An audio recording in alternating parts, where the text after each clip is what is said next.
अब जो इससे आगे बात हो पहले थोड़ी सी कहीं लिखना एक पेज पे, इस पेज को फिर हमने क्वेश्चन पर यूज करना।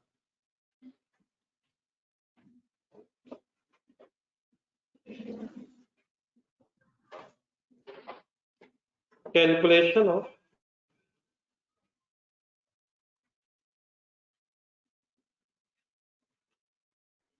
पेमेंट।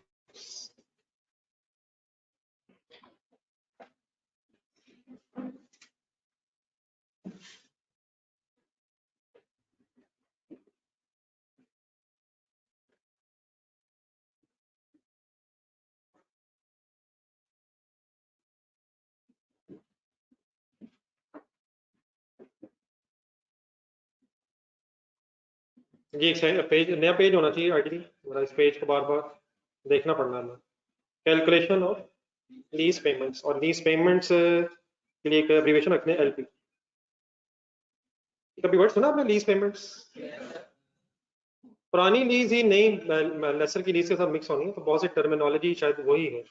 लीज पेमेंट्स के अंदर इंटरेस्ट होता है। अभी आपने वर्ड सुना present value lease payment, present value में से इंटरेस्ट निकल जाता है, लीज पेमेंट्स में इंटरेस्ट और प्रिंसिपल शामिल होता है। प्रिंसिपल रेंटल्स की शायद बात हो रही है, प्रिंसिपल इंटरेस्ट शामिल होता है। अगर हम इसमें से इंटरेस्ट निकाल लें तो प्रेजेंट वैल्यू हो जाता है। लेकिन मैं इस वक्त ग्रॉस की बात करूंगा, मींस विद इंटरेस्ट। तो लीज पेमेंट्स की अगर कभी कैलकुलेशन आपने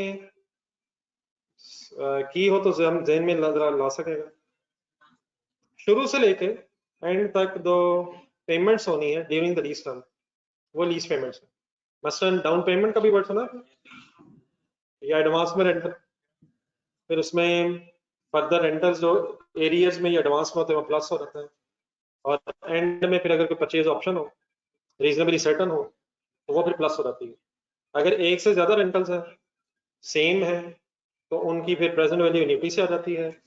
लेकिन अगर एंड में कोई परचेज ऑप्शन है तो वन टाइम अमाउंट होगी, उसकी प्रेजेंट वैल्यू फिर डिस्काउंटिंग फॉर्मूला से आएगी। तो कुछ लीज पेमेंट्स की हमने बात करनी है, लेकिन आप जरा जो सिचुएशन बन गई है उसमें जरा पेज के सेंटर में एक लाइन लगा लें, लेफ्ट और राइट साइड पे पहले दो हेडिंग्स लिखें, फिर मैं बताता हूँ कि इसमें फर्दर वेरिएशंस क्या क्या है। कैलकुलेशन हमारी लीज पेमेंट्स की है, लेफ्ट सेंटर में एक लाइन लगा लें, दो हिस्से कर लें लेफ्ट राइट साइड, और लेफ्ट साइड और राइट साइड पे एक हेडिंग जरा बना लेंगे। जरा मेरे एक सेकंड लिख लेने दीजिएगा, फिर आप नोट कीजिएगा, आपको जगह चाहिए होगी। असल में लीज के इन क्वेश्चंस में दो मेन पॉसिबिलिटीज बन जाएंगी। समटाइम्स हो सकता है कि ownership of the asset transfer होनी हो from lessor to lessee at the end of the lease term. कौन सी ownership? Legal ownership. Physically asset कब कहाँ चला जाता है? लेसी के पास शुरू में ही चला जाता है। At the end of the lease term हो सकता है कि ओनरशिप ट्रांसफर होनी हो, लेकिन ये कुछ जरूरी नहीं है कि ओनरशिप हमेशा ट्रांसफर हो।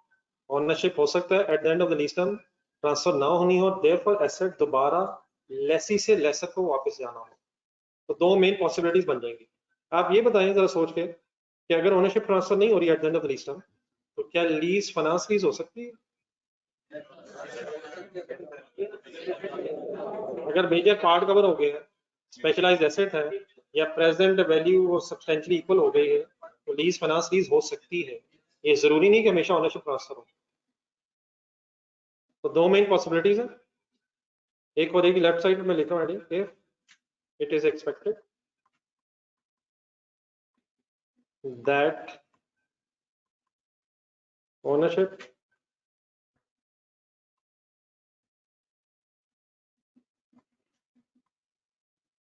if it is expected that ownership will be transferred at the end of the lease term,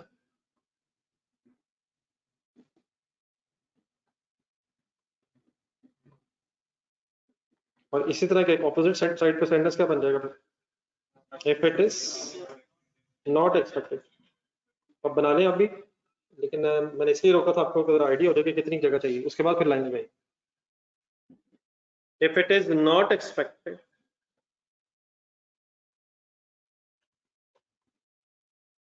that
legal ownership की बात हो रही है।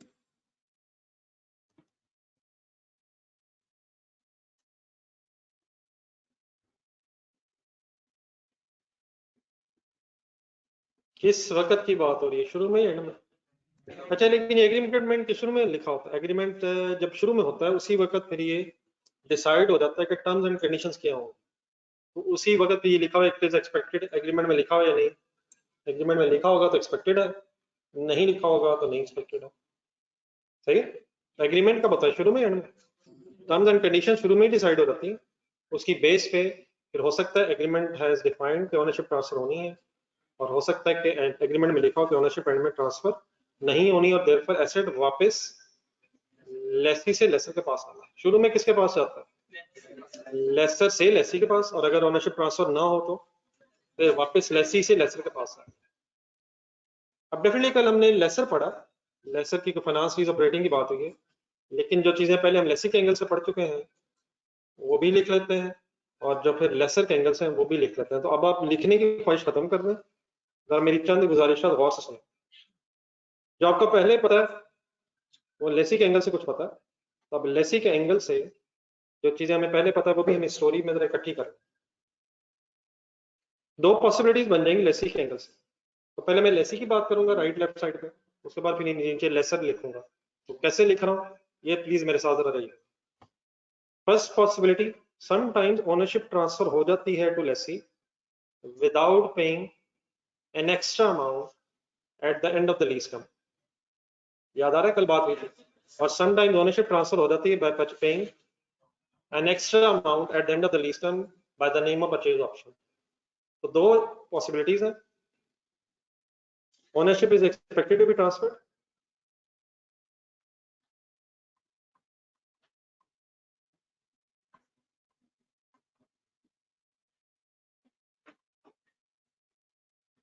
without any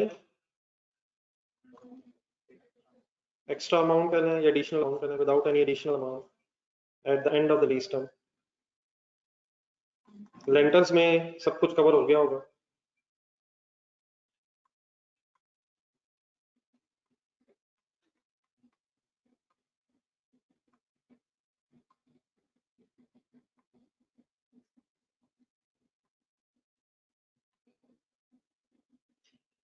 ownership is expected to be transferred without any additional amount at the end of the lease term. अब इस case में अगर आप लेसी हो, लेसी के एंगल से वर्किंग कर रहे हो और LP means lease payments calculate कर रहे हो, तो पॉसिबिलिटीज क्या हो सकती हैं सवालों में कुछ समराइज फॉर्म में हमने जरा लिख लेना ताकि हम बाद में उसे अप्लाई कर सकें। डाउन पेमेंट हो सकती है, जरूरी नहीं है लेकिन हो भी सकती है। डाउन पेमेंट शुरू में होती है, और फिर प्लस इसमें रेंटल्स होंगे जो एडवांस में भी हो सकते हैं, एरियज में भी हो सकते हैं, लेकिन at the end of the lease term कुछ नहीं होगा। जीरो मैंने किसको लिखा? Any no without any additional amount, वो जीरो है। हमारे इस वक्त जो फोकस है वो इस जीरो पे। जब हमें लीज पेमेंट्स पता चल जाए तो इंशाल्लाह वो कोई इशू नहीं कि हम प्रेजेंट वैल्यू कैलकुलेट कर लेंगे। अगर एक ही अमाउंट होगी तो डिस्काउंटिंग लगा लेंगे, एक से ज्यादा सिमिलर अमाउंट्स होंगी तो एन्युटी लगा लेंगे, वो इंशाल्लाह इशू नहीं है। लीज पेमेंट्स अगर सामने आ जाए तो प्रेजेंट वैल्यू की वर्किंग हम कर लेंगे। तो what is the first possibility? Left side पे आपकी हेडिंग क्या है? ओनरशिप ट्रांसफर होनी है। फर्स्ट पॉसिबिलिटी मैंने क्या बनाई है? Without any extra amount. Second possibility क्या हो सकती है? Ownership is expected to be transferred by paying, अब ownership is expected to be transferred ऊपर लिखा हुआ, मैं दोबारा रिपीट नहीं कर रहा, by paying additional amount of purchase option, by paying an amount of purchase option।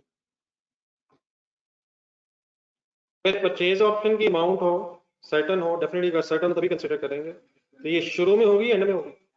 Bye paying an amount of purchase option eight the end of the lease term.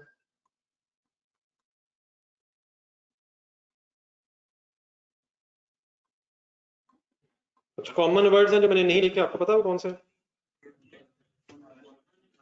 Ownership will be transferred to the lessee at the end of the lease term by paying an amount of purchase option।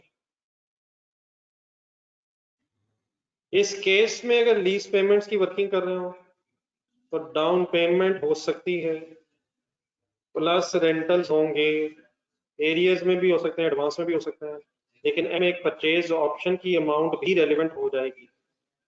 ठीक हो गया? यहाँ तक अगर आप लिख लें, लेकिन ऊपर हेडिंग क्या है पहले मेरी, अभी मैंने लेसी के एंगल से बात की। अच्छा, ये पूरा पेज यूज होना है तो खुला खुला लिखिएगा, एंड में 2 4 5 लाइनें अगर बच भी गई तो वहां कुछ नहीं लिखना मैं।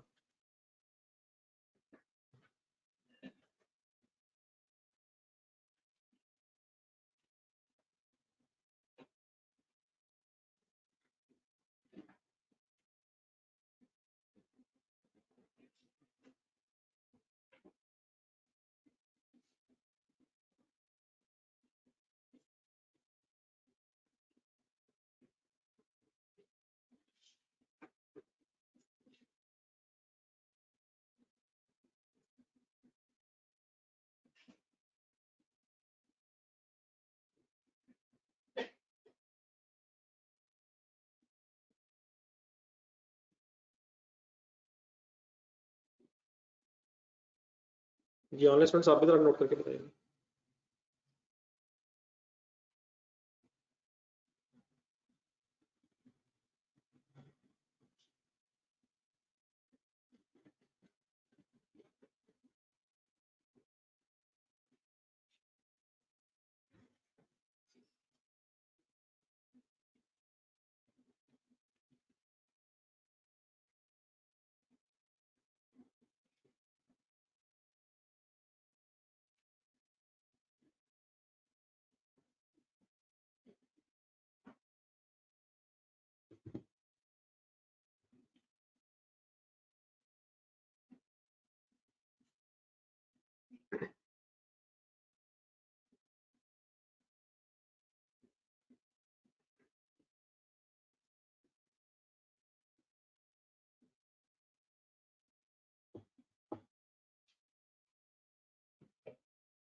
जी नोट करें।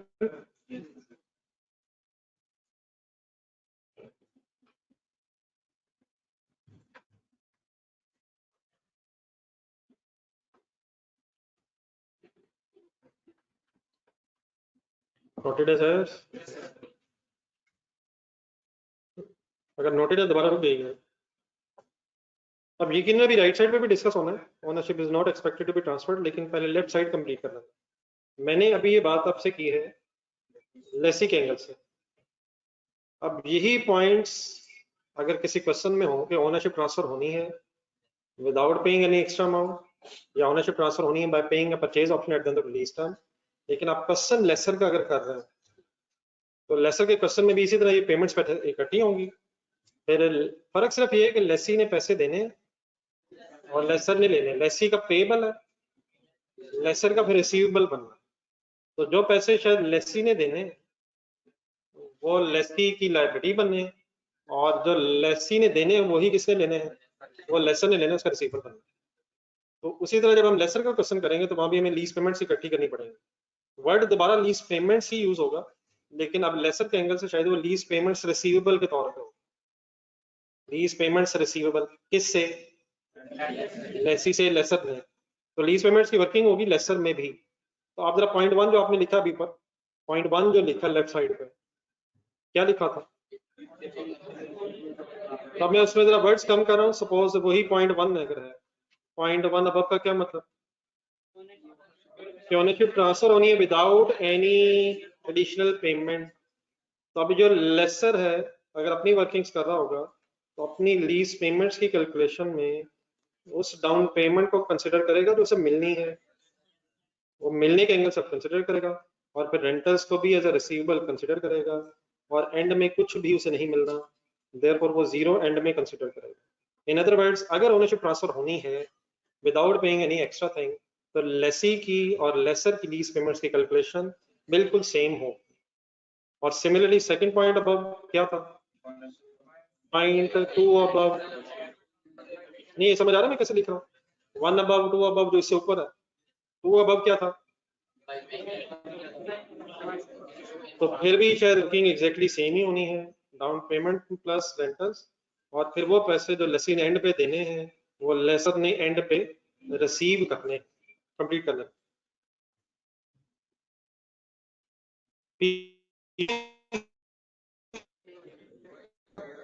ऑफिस है यार, मान मत जाने दे, गुस्सा आया, खुदा का नाम लिया करें। ये सब का सवाल क्यों आया, डी स्लैश क्या है,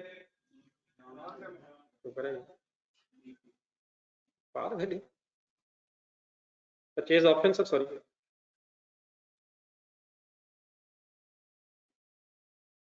लेकिन ऑब्वियसली ये परचेज ऑप्शन कब नहीं लेंगे, अगर नहीं मतलब अगर परचेज ऑप्शन सर्टेन नहीं है, तो कल बात हुई थी, कब लेंगे, चलिए ये बता दो, जब सर्टेन होगी ये परचेज ऑप्शन की बेस पे एक्सरसाइज होना है।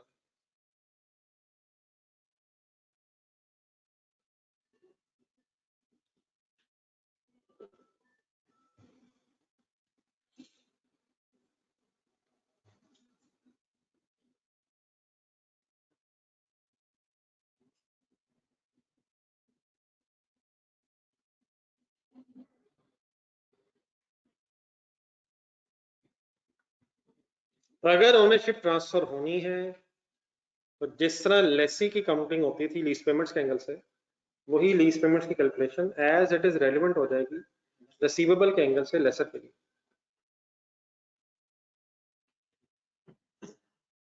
ओके सर, नोट कर लिए तो बता दो,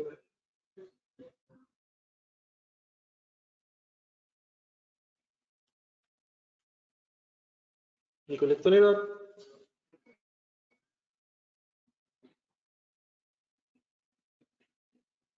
ये ऑनलाइन स्टूडेंट्स अगर नोट कर लिए तो बताइए।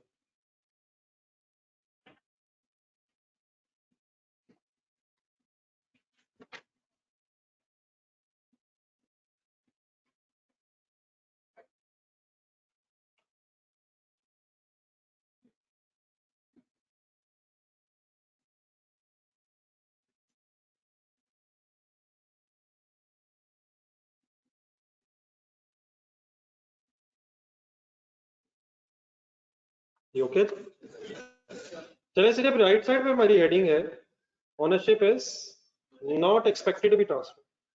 अब इससे पहले कि हम इस राइट साइड पे लिखें कि इस केस में भी लीज पेमेंट्स में क्या क्या होना है, पहले अब हमें जरा लॉजिकली ये अंडरस्टैंड करना है कि अगर ओनरशिप ट्रांसफर नहीं होनी तो फिर सिचुएशन बन क्या जाए। तो इसको जरा ध्यान से सुनना, जो जो बातें मैं आपके सामने रखूंगा। सिचुएशन सर ये है कि एक लीज का अगर एग्रीमेंट अगर है,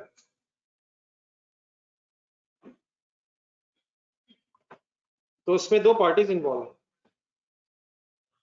लेसर एंड लेसी। लेसर कौन होता है,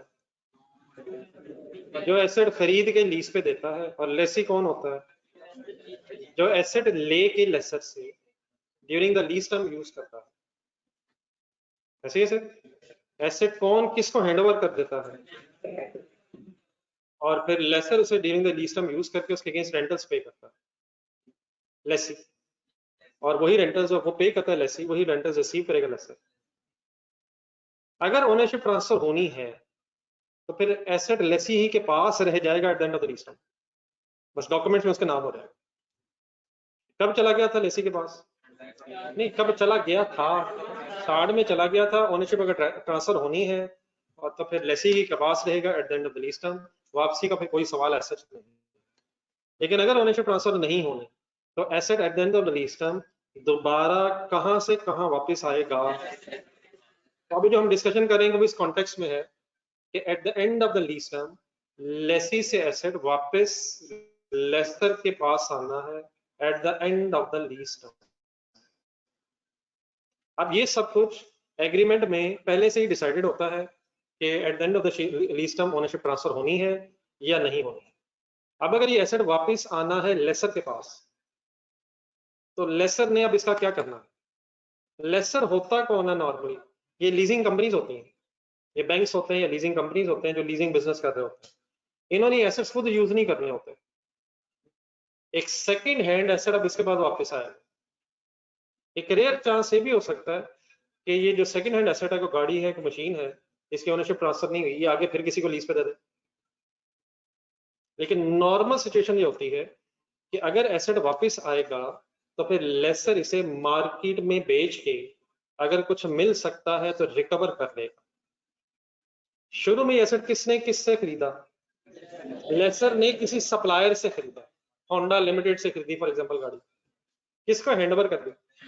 अगर ओनरशिप ट्रांसफर हो जानी है तो फिर डेफिनेटली एसेट वापस नहीं आना है लेसर के पास, और उसने कोई नहीं बेचना है। फिर अगर बेचना है, ये इस्तेमाल करना है, तो ये डिसीजन लेसी का होगा। लेकिन अगर ओनरशिप ट्रांसफर नहीं होनी तो ये एसेट लेसी से वापस लेसर के पास आना है, और फिर अगर ये मार्केट में बिक सकता होगा तो नॉर्मली वो बेच देता है। तो अगर ओनरशिप ट्रांसफर नहीं होनी, ये शुरू में ही पता होगा एग्रीमेंट में, तो अब अगर ओनरशिप ट्रांसफर नहीं होनी तो फिर लेसर का ये एक रिस्क होगा कि लेसी शायद इस एसेट को अब वैसे यूज ना करे जैसे वो इसे यूज करता अगर एंड में ओनरशिप ट्रांसफर हो जानी होती। एक नॉर्मल ह्यूमन बिहेवियर है, लेसी को पता है कि at the end of the lease term मैंने तो एसेट वापस कर देना है, पैसे इसके मार्केट में कम मिले ज्यादा मिले, किसका फायदा या नुकसान है? लेसर का। तो देयरफॉर लेसी अब हो सकता है उसे एसेट को उस तरह से केयर से यूज ना करे जिस तरह वो करता अगर अगर अगर अगर अगर ownership eight the end of the lease term उसी को ट्रांसफर होनी होती। अब ये बात है कि मेरे बताने से आपको पता चल गई है, तो जिसका बिजनेस है मीन लेसर, उसे भी ये बात पता है। इसलिए इस केस में, अब किस केस में, सारी बहस किस केस में कि ओनरशिप ट्रांसफर नहीं होनी to lessee at the end of the lease term, asset ने वापस आना है। तो इस केस में फिर एग्रीमेंट में लेसर समटाइम्स लेसी से ही एक और क्लॉज भी एग्री करवाता है कि at the end of the lease term अगर मुझे किसी सर्टेन रेजिडुअल वैल्यू, अब रेजिडुअल वैल्यू किसे कहते हैं? Market value eight the end of lease term, एक तो and of the lease term के, लेकिन इस वक्त बहस है, फिर मैं आई16 के साथ इसे डिफरेंशिएट करता हूं बाद में।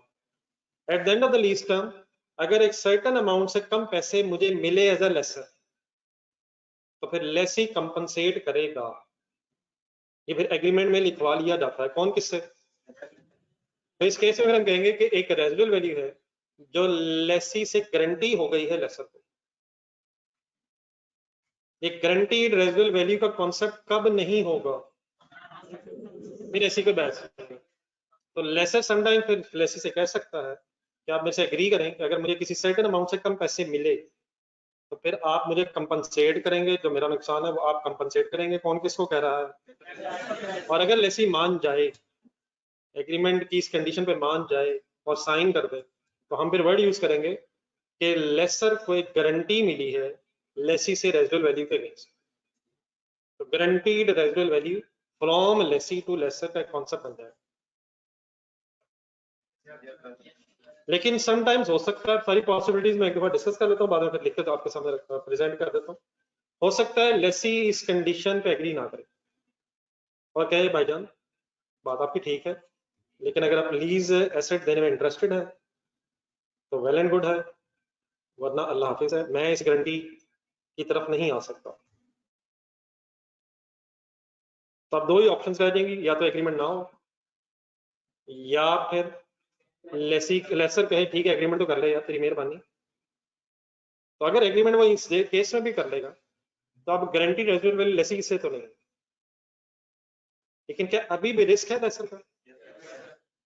तो इस रिस्क को फिर कवर करने का एक और तरीका ये होता है कि लेसर कोई अब थर्ड पार्टी ढूंढेगा। फॉर एग्जांपल कोई ऐसा बंदा जो मार्केट में सेकंड हैंड एसेट्स में डील करता है, हो सकता है उसे ना मिले, लेकिन हो सकता है कि उसे कोई ऐसा इंडिपेंडेंट पर्सन मिल जाए अदर देन लेसी जो सेकंड हैंड एसेट्स में डील करता है, और उससे वो शुरू में एग्रीमेंट कर ले कि आप मेरा ये एसेट किसी सर्टेन अमाउंट पे मेरे से खरीद लेंगे। उसको क्या फायदा? वो भी अपना गौर से देखेगा, अपने हिसाब किताब के मुताबिक देखेगा। अगर उसे लग रहा होगा कि नॉर्मली जो एसेट्स आते हैं वो इतनी के वैल्यू के होंगे तो शायद वो आपसे एग्री कर दे। क्या जरूरी है एग्री कर दे? अगर नहीं करेगा तो ठीक है, लेकिन there is some time possibility कि लेसी तो नहीं माना लेकिन कोई इंडिपेंडेंट पर्सन मान गया। अब इंडिपेंडेंट का मीनिंग क्या है, यहाँ दो पार्टीज है, लेसर लेसी, इनके अलावा कोई थर्ड पार्टी, फॉर एग्जांपल चले कोई अली रख लेते हैं, हु इज अली, ना कोई लेसी है ना कोई लेसर है, कोई थर्ड पार्टी है जो सेकंड हैंड एसेट्स में फॉर एग्जांपल डील करता है। इसका लेसर से फॉर एग्जांपल कोई अगर कॉन्ट्रैक्ट हो गया कि मैं eight the end of the lease term आपका ये एसेट किसी प्राइस पे खरीद लूंगा, तो अब ये रेजिडुअल वैल्यू डेफिनेटली कहाँ से नहीं है, कहाँ से है, लेसी से नहीं है। लेसर लेसी से अगर नहीं है तो अब लेसी का इससे कोई ताल्लुक नहीं है। अब इस गारंटी का ताल्लुक सिर्फ लेसर और अली के दरमियान। इस रेजिडुअल वैल्यू को अपनी कैलकुलेशन में लेसी हरगिज कंसिडर नहीं करेगा, लेकिन क्या लेसर कंसिडर करेगा। लेकिन अगर रेजिडुअल वैल्यू गारंटी की है लेसी ने, तो वो लेसी के लिए पेएबल हो जाएगी और लेसर के लिए रिसीवेबल हो जाएगी। एक लास्ट सिचुएशन सुना, ना लेसी माना ना कोई थर्ड पार्टी मिली, लेकिन लेसर ये समझता है कि मुझे eight the end of the lease term कुछ पैसे मिल जाएंगे। ये जो पैसे मुझे मिल जाएंगे मार्केट से, ये तो है रेजिडुअल वैल्यू। अगर किसी से अश्योरेंस मिल जाए, लेसी से अगर मिली या किसी थर्ड पार्टी से मिली, तो हम इस रेजिडुअल वैल्यू के साथ एक वर्ड लगा रहे हैं गारंटीड। क्या मतलब गारंटीड रेजिडुअल वैल्यू, अश्योरेंस मिली है। रेजिडुअल वैल्यू का मीनिंग क्या होता है, amount expected to be obtained at the end of the lease term. तो अगर ना लेसी माने ना कोई थर्ड पार्टी माने, लेकिन लेसर को लग रहा है कि इंशाल्लाह मार्केट में किसी को ना किसी को मैं भेज दूंगा, लेकिन अश्योरेंस अगर कहीं से नहीं मिली, तो देन इस रेजिडुअल वैल्यू को हम कहेंगे unguaranteed residual value. What is the meaning residual value, amount expected to be obtained at the end of the lease term. What is the meaning unguaranteed residual value, मिलेगी नहीं या किससे मिलेगी इसका पता नहीं, मिलेगी इंशाल्लाह, लेकिन मार्केट में किससे मिलेगी वो भी बंदा आइडेंटिफाइड नहीं। अगर पर्सन आइडेंटिफाइड हो गए तो फिर ये गारंटीड वर्ड आ जाएंगे, और अगर पर्सन आइडेंटिफाइड नहीं है लेकिन इंशाल्लाह मिलेगी eight the end of the lease time, इंशाल्लाह मुझे एक्सपेक्टेड है मिलेगी, तो रेजिडुअल वैल्यू तो है लेकिन वो फिर अनगारंटीड रेजिडुअल वैल्यू। एक सिचुएशन ये भी हो सकती है रेजिडुअल वैल्यू नहीं है, इसका क्या मीनिंग होगा, we are not expecting at the end of the lease time कोई पैसे किसी से मिलेंगे, बताएं फिर वो गारंटीड है या अनगारंटीड है, ये तो बहस ही नहीं है। रेजिडुअल वैल्यू अगर होगी तो नेक्स्ट स्टेप फिर गारंटीड भी हो सकती है और अनगारंटीड भी हो सकती है। अब जो मैंने बातें आपके सामने की हैं, इसको जरा मैं इस डायग्राम को जरा कंप्लीट कर लूँ, एक दो डेफिनेशंस मैंने लिखनी, तो उसके बाद फिर मैं बता दूँ ये अपने नोट कहाँ करना। सिचुएशन इसका डिस्कस क्या हो रही है, ownership is not expected to be transferred to the lessee at the end of the lease term, therefore asset ने कहां से कहां वापस आना। तो सबसे पहले यहां हमें पता होना चाहिए कि हम रेजिडुअल वैल्यू क्या किसे दें, amount expected to be obtained, amount expected to be obtained at the end of the lease term। आइए 16 जरा ध्यान में लाएं,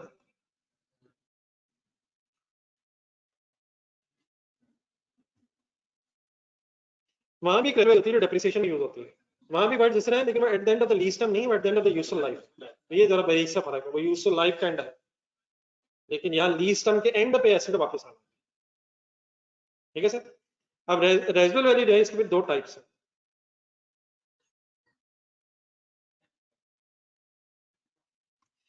रेजिडुअल वैल्यू की दो टाइप्स हैं। कौन कौन से वर्ड सुने थे आपने में से, guaranteed residual value, residual value को जरा आर भी कहना चाह रहा हूं, कह दूं, तो गारंटीड रेजिडुअल वैल्यू को फिर फाइनली क्या कहते हैं, जी आर बी। और ऑपोजिट साइड पे क्या मैं वर्ड बोला था, unguaranteed, guaranteed residual value, U R B.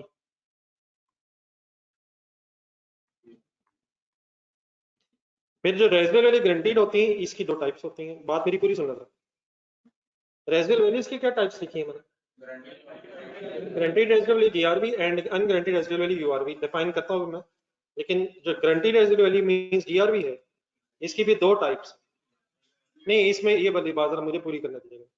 एक को कहेंगे हम गारंटीड रेजिडुअल वैल्यू लेसी, और एक हो जाएगी गारंटीड रेजिडुअल वैल्यू। नहीं सर ना करें, चांस नहीं मिलेगा। आप बिल्कुल सही कह रहे हैं, लेकिन एक मिनट में चांस दें। गारंटीड रेजिडुअल वैल्यू लेसी और एक है गारंटीड रेजिडुअल वैल्यू लेसर। अब गारंटीड रेजिडुअल वैल्यू लेसर एक सेकंड जहन से निकालना है, पहले जरा गारंटीड रेजिडुअल वैल्यू लेसी में से सुनो। एक ऐसी रेजिडुअल वैल्यू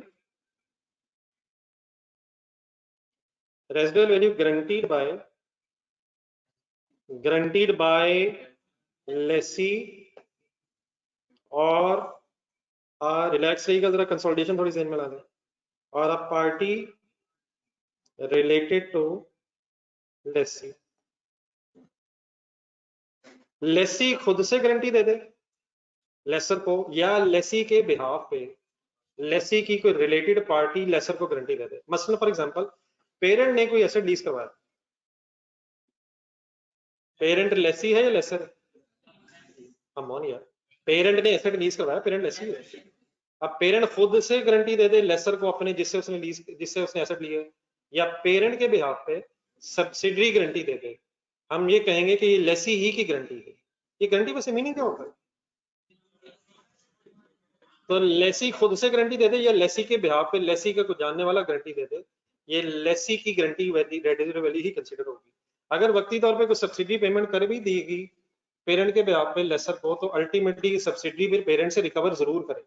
अगर आपने खुदा ना खासा किसी के बिहाफ पे गारंटी दी हो, तो वक्ती तौर पे तो आप पेमेंट कर देंगे किसको? जिसको गारंटी दी होगी, लेकिन बाद में इंशाल्लाह किससे निकलवा लेंगे? जिसकी गारंटी दी हो।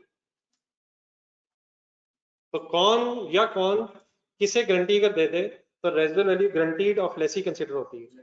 लेसी या लेसी के बिहाफ पे उसकी रिलेटेड पार्टी अगर लेसर को गारंटी दे दे तो this is called as guaranteed residual value lessee. यहां तक ठीक है? अब जरा लेसी लेसर ध्यान में लाएं, क्या लेसी अपनी लीज पेमेंट्स में इस गारंटी को कंसीडर करेगा?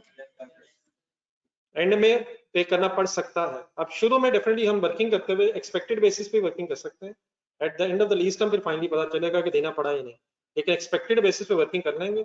बाद में अगर एस्टीमेट चेंज हो गया तो प्रोस्पेक्टिवली फिर आईएस 8 अप्लाई हो जाता है। सिमिलरली जरा लेसर की तरफ आए, क्या लेसर को ये पैसे रिसीवेबल हो जाएंगे लेसी से? तो कौन कौन इसे कंसिडर करेगा? लेसी भी और लेसर भी अपनी वर्किंग से। लेकिन अब आज अगर मैं आखिरी बात कर लूँ, उसके बाद फिर आपने नोट करना। आगे मैंने वर्ड्स लिखे गए, गारंटीड रेजिडुअल वैल्यू लेसर नहीं, अब आगे मींस इसके आगे इसकी डेफिनेशन रिलैक्स होकर सुननी है आपने।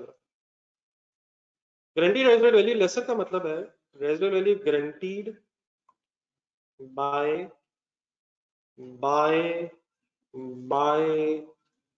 अच्छा बाय लेसर वाली बहस ही नहीं। जरा एक सेकंड जरा वैसे ही सोचूंगा, ये गारंटी मिलनी किसको है और लेसर ने खुद ही गारंटी दे दी, ये कोई बहस नहीं। लेसर ने अपने आप को गारंटी नहीं देनी।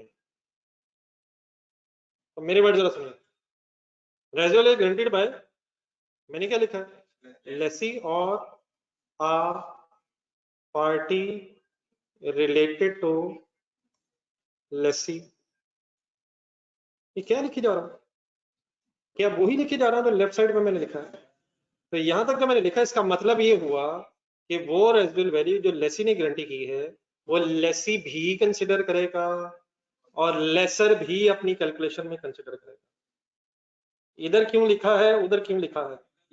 लेसी की गारंटी लेसी के लिए भी रेलिवेंट होगी और लेसर के लिए भी एज इट इज रेलिवेंट होगी। कौन भी कंसिडर करेगा अपनी वर्किंग में? कौन भी करेगा? लेसर अपना पेबल बनाते हुए कंसिडर करेगा, लेसी अपना पेबल बनाते हुए और लेसर अपना रिसीवेबल बनाते हुए कंसिडर करेगा, लेकिन और by an independent third party. ये मैंने लेसी क्यों नहीं लिखा और लेसर में क्यों लिखा है? लेसी इस गारंटी को कंसिडर नहीं करेगा, लेसर अपनी इस गारंटी को कंसिडर करेगा अगर उसे किसी इंडिपेंडेंट थर्ड पार्टी से मिली है। इन अदर वर्ड्स लेसर किस गारंटी को कंसिडर करेगा?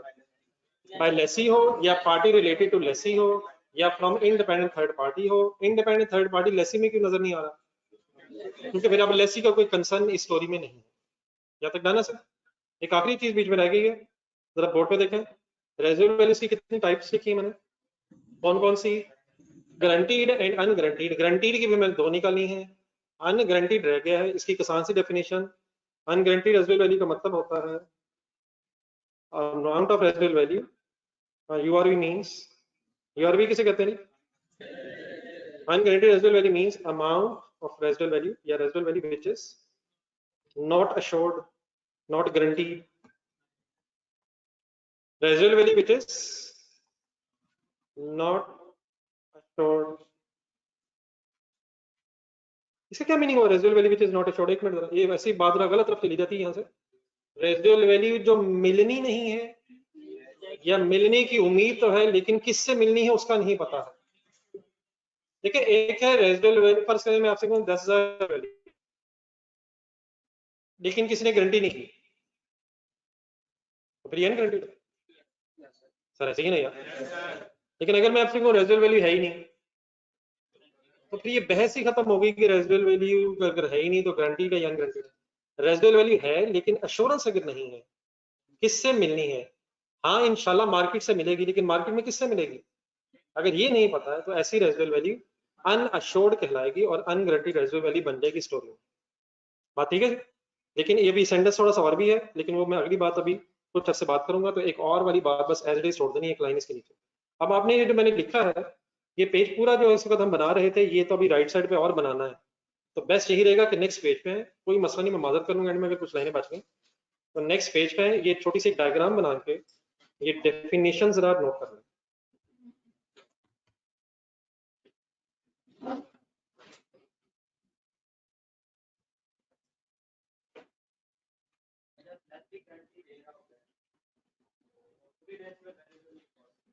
वो देख लेते हैं अभी पूरी करेगा या कितनी करेगा। जितनी उससे उम्मीद होगी इतनी रिकॉर्ड करेगा, देनी पड़ सकती है। अगर उसे लग रहा है मुझे सारी देनी पड़ सकती है, सारी रिकॉर्ड कर लेगा। अगर उसे लग रहा है कि मुझे नहीं देनी पड़ेगी तो वो नहीं रिकॉर्ड करेगा। और अगर उसे लग रहा है कि मुझे थोड़ी सी देनी पड़ेगी तो वो रिकॉर्ड करेगा। तो भी कर लेते हैं बात, है गारंटी क्यों दे रहा है?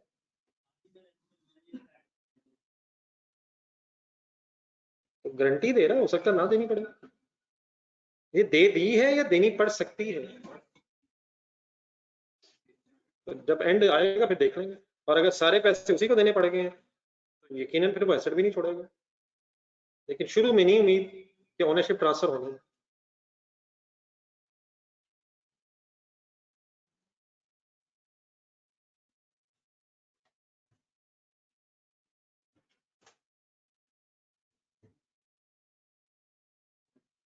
पहले जितना नजर आ रहा है ये लिख लीजिएगा, बाकी फिर मैं नीचे से कर लेता हूँ।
ये कंप्लीट कर लेंगे तो बताइए।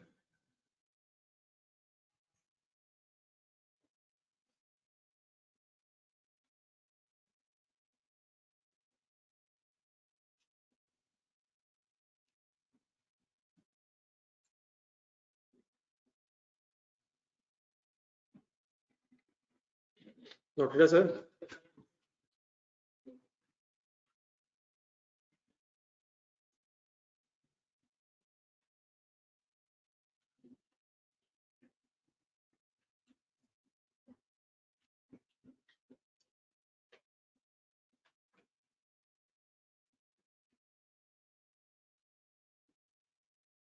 जी सर, एनीबॉडी रेडी? जी ऑनलाइन फ्रेंड्स।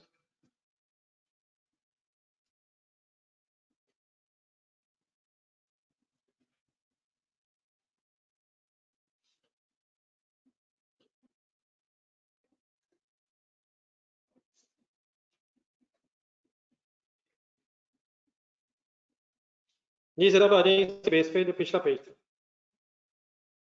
नहीं ज़हनी तौर पे आ जाए बोर्ड पे। अब जरा मुझे यहाँ पे सिनेरियोस कंप्लीट कर लेने दें, लेसी और लेसर के, जिससे मैंने पहले लिखा था, उसके बाद फिर आप नोट करके कंप्लीट कीजिएगा। अब आपने साथ दूसरा पेज जो आपने साथ बनाया वो साथ रखिएगा जहाँ जहाँ जरूरत पड़े। जी, अब किस सिनेरियो में सारी बहस हो रही है? ओनरशिप इज नॉट एक्सपेक्टेड, और लेसी की मैं बात कर रहा हूँ। लेसी हमारी कॉमन हेडिंग है दोनों तरफ। अब इसमें एक पॉसिबिलिटी बन सकती है, if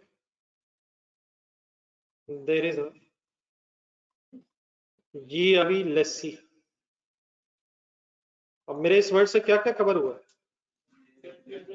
guarantee is provided by lessee और a party related to lessee, and lessee expects that. अब ये वर्किंग सारी जो लीज पेमेंट्स की हैं, ये शुरू में हो रही है, एंड में होनी है? तो सोच के जरा बताएं, present value of lease payments कब निकलती है? तो लीज पेमेंट्स आएंगी तो प्रेजेंट वैल्यू निकलनी है, तो ये शुरू में हो रहा है, इसलिए भी एक्सपेक्टेड हो पहले वर्ड्स है। If there is a GRV lessee and lessee expects that amount will be paid, otherwise भी हो सकता है सर, अदरवाइज भी हो सकता है will not be paid। अगर will not be paid तो फिर then क्या मीनिंग होगा कि लेसी को लग रहे पैसे नहीं देने पड़ेंगे, और अगर नहीं देने पड़ेंगे फिर इसे कंसिडर भी नहीं करना चाहिए। लेकिन इफ इट इज एक्सपेक्टेड, क्या लिखा मैंने आगे, दैट किसने गारंटी दी हुई है? लेसी ने या उससे रिलेटेड पार्टी ने?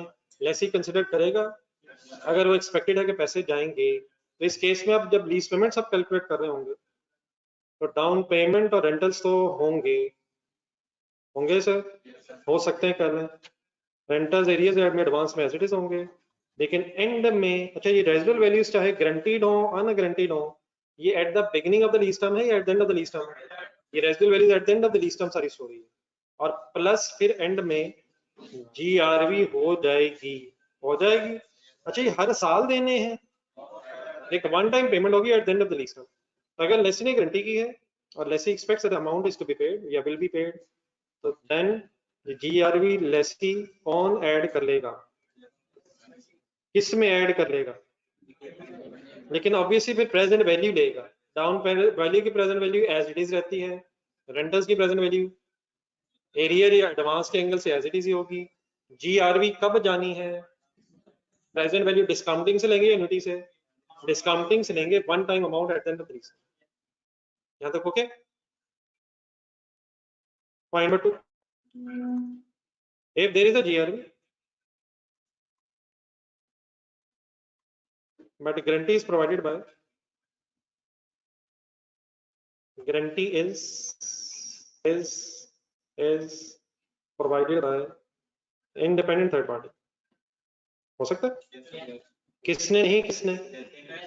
Independent third party.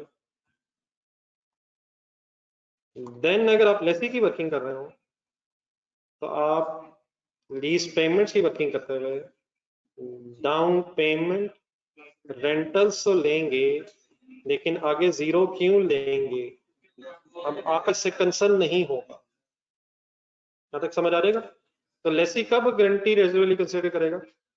जब उससे रिलेटेड होगी, या उसने दी हो या उससे रिलेटेड किसी ने दी हो। और अगर किसी थर्ड पार्टी ने गारंटी की हुई है तो लेसी विल नॉट कंसिडर। अगर आप अलाउ कर दें तो मैं लेसर कंप्लीट कर लूँ।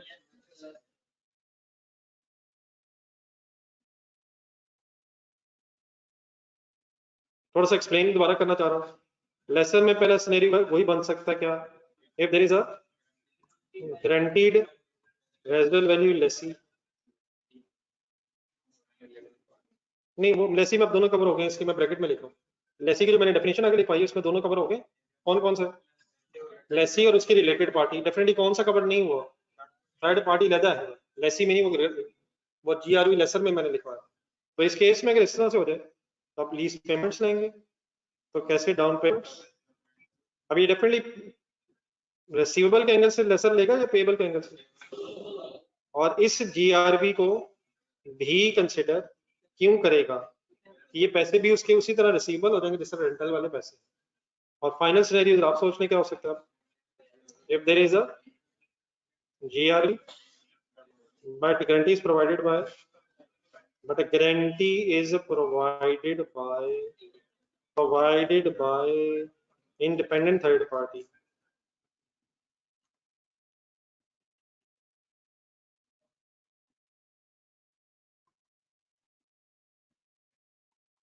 इस केस में लीज पेमेंट्स बोल दें अगर plus down payment plus rental और प्लस ये जीआरबी भी कौन कंसीडर नहीं करेगा, कौन करेगा?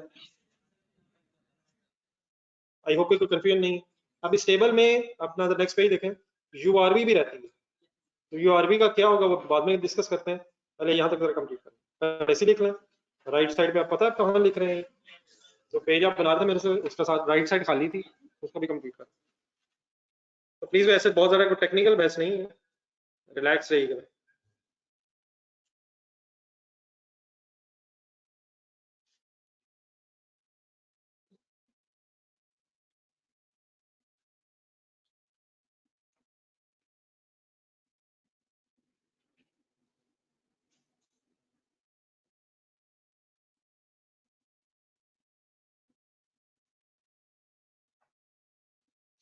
कंडीशन पे लेसी ने गारंटी किया था लेकिन वो फिर eight the end of lease में पे नहीं कर। अगर एंड में उसे पूरे पैसे मिल जाए,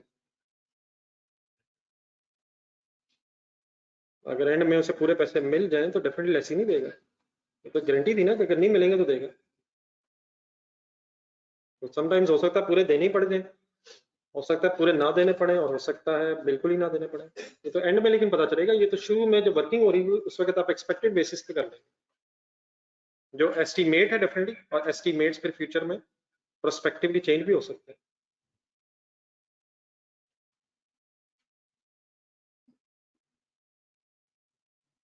जी ऑनलाइन स्टूडेंट से ओके वैसे।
नहीं ये लस्सी वाला नोट हो गया।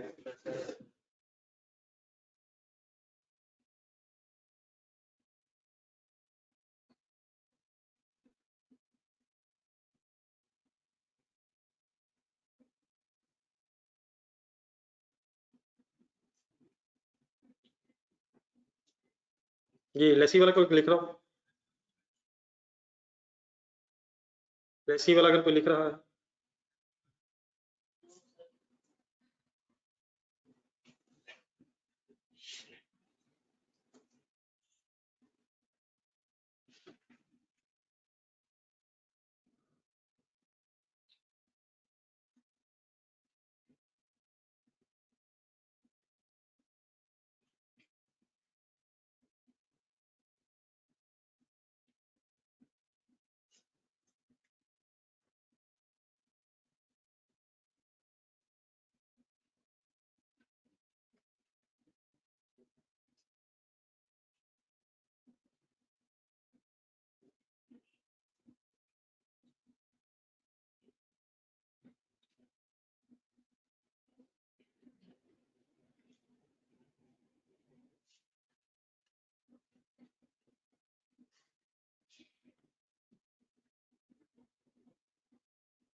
जी मिस्टर आसिफ, आपका दोस्त भी ऑनलाइन अवेलेबल आज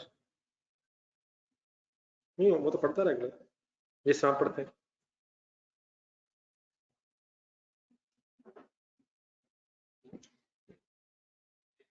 शायद eight the end of the day इस पूरे टेबल को अगर गौर से देखा जाए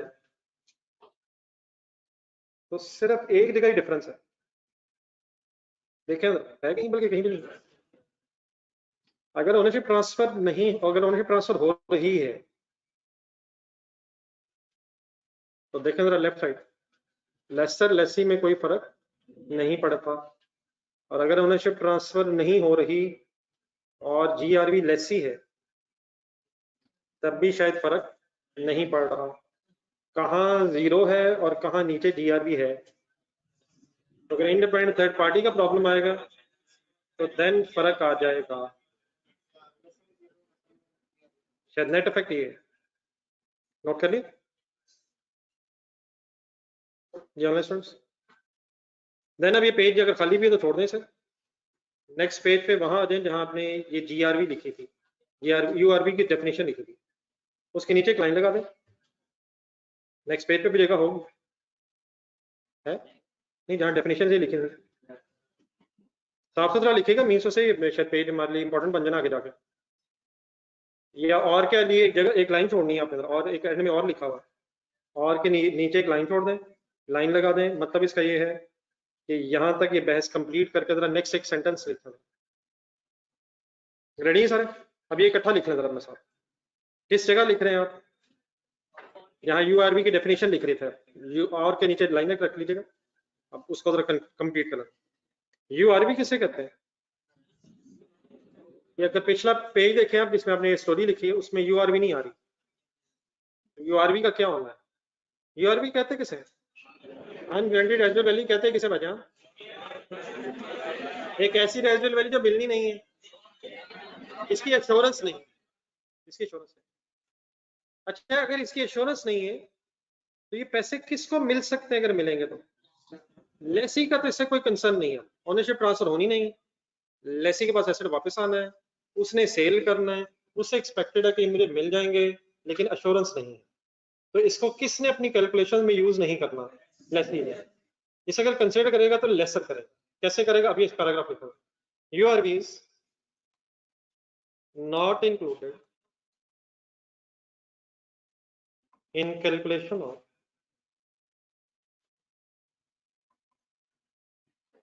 lease payments. URV is not included in the calculation of lease payments. Instead, it is considered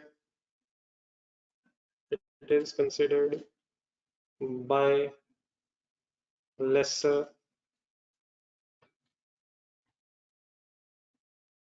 in calculation हो,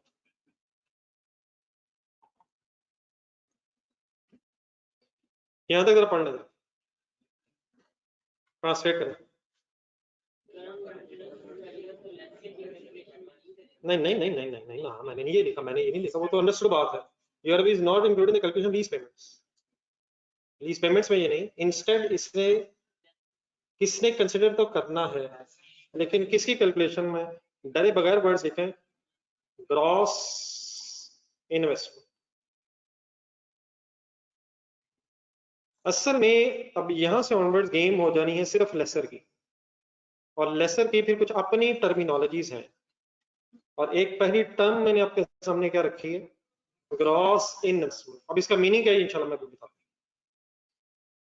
लेसी ने कंसीडर करना है या लेसर ने, किसके अंदर नहीं, लीज पेमेंट्स के अंदर नहीं, किस में कंसीडर करना है, मसला ये है असल में। अगर रुक जाए एक सेकंड दोबारा, यहां तक लिखे ग्रॉस इन्वेस्टमेंट को हाईलाइट करना बस।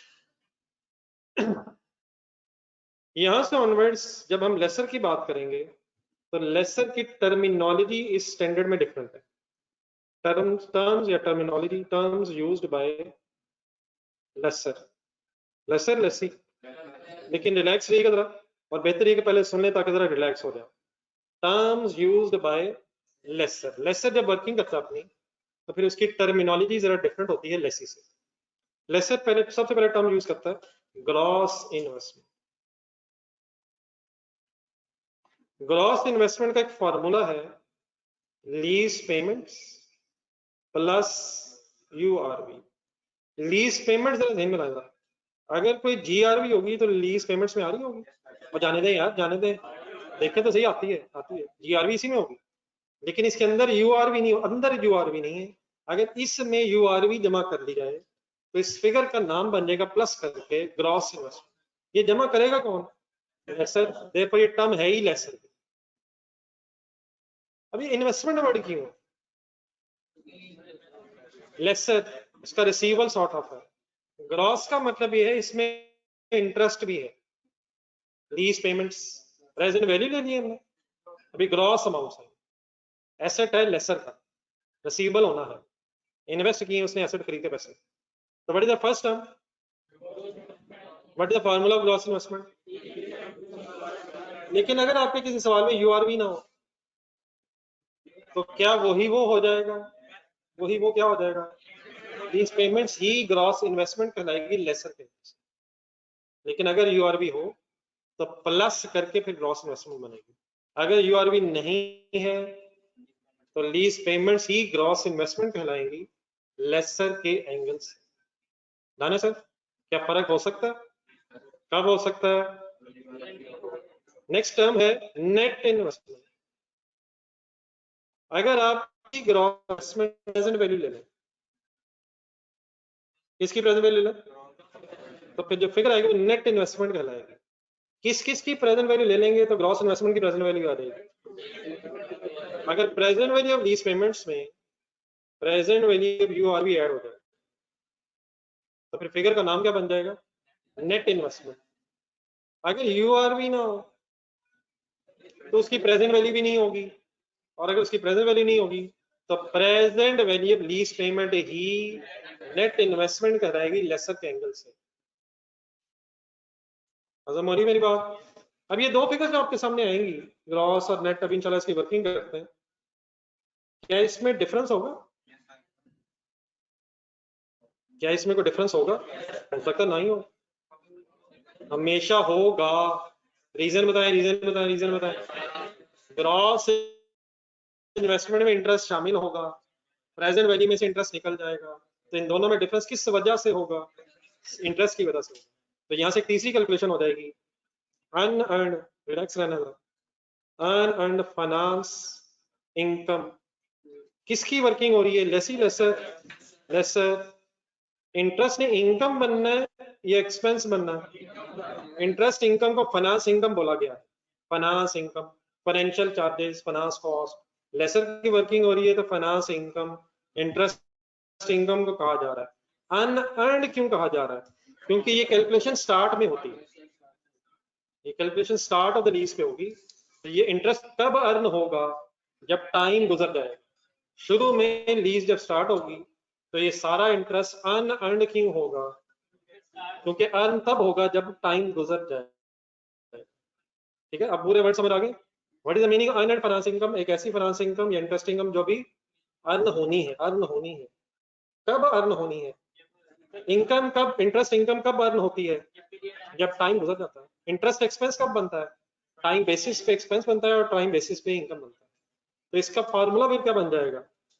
अगर मैं ग्रॉस इन्वेस्टमेंट उठाऊं और मैं नेट इन्वेस्टमेंट माइनस कर दूं तो क्या अर्न एंड फाइनेंस इनकम आ जानी चाहिए?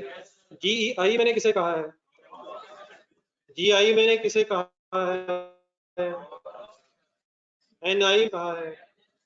और यूएफआई किसे कह दिया है? Earn finance income. Earn finance income का फॉर्मूला क्या है? ग्रॉस इन्वेस्टमेंट और नेट इन्वेस्टमेंट में फर्क क्यों होगा? सिर्फ इंटरेस्ट की वजह से होगा। प्रेजेंट वैल्यू निकाल लेने से, प्रेजेंट वैल्यू लेने से इंटरेस्ट का फैक्टर निकल जाता है। तो ये जो तीन टर्म्स हैं किसके एंगल से कभी आपने यूज नहीं करनी। ये लेसर की गेम इन वर्ड्स के अंदर है। लेकिन क्या कभी हो सकता है कि यूआरवी ना हो तो लीज पेमेंट ही ग्रॉस इन्वेस्टमेंट बन जाए और उस केस में प्रेजेंट वैल्यू ही नेट इन्वेस्टमेंट बन जाएगी। लेकिन डिफरेंस आ भी सकता है यूआरवी की वजह से। अब लिखो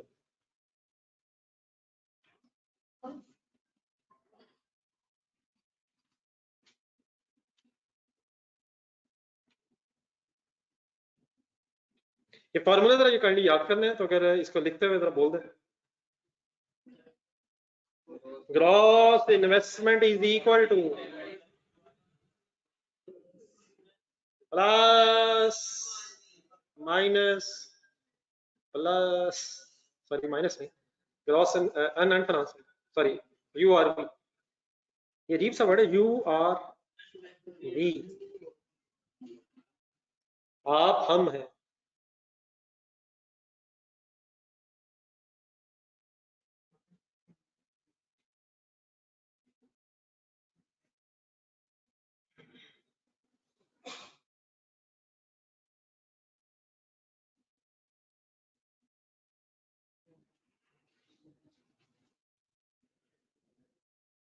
आई होप के बहस समझ आ रही है क्या हो रही है। ये नोट करके बता दें ऑनलाइन स्टूडेंट्स। ये मूविंग सितारों शुरू से